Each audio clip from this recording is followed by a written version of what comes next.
Allez, je vous propose de démarrer. Merci beaucoup en tout cas pour votre présence. Donc aujourd'hui, nos auditions doivent nous permettre de recueillir le témoignage de plusieurs journalistes. On en verra d'autres après vous dans la journée.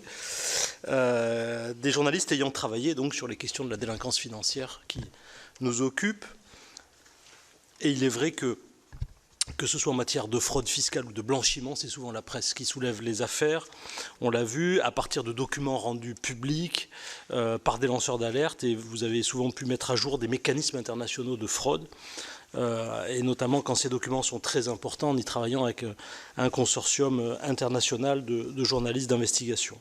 Il nous a donc semblé important de vous entendre, et d'entendre ceux qui ont pu conduire des enquêtes et profiter de votre analyse des failles du système. Excusez-moi, alors journaliste indépendant donc. Alors Monsieur Arfi, vous avez publié donc plusieurs enquêtes et ouvrages, parmi lesquels donc un ouvrage paru en 2018 qui s'intitule D'argent et de sang, sur la fraude à la TVA sur les quotas carbone, qui fait défrayer la chronique. Jérôme Cahuzac, le ministre du Budget qui était un fraudeur fiscal, ou même pendant la présidence socialiste de M.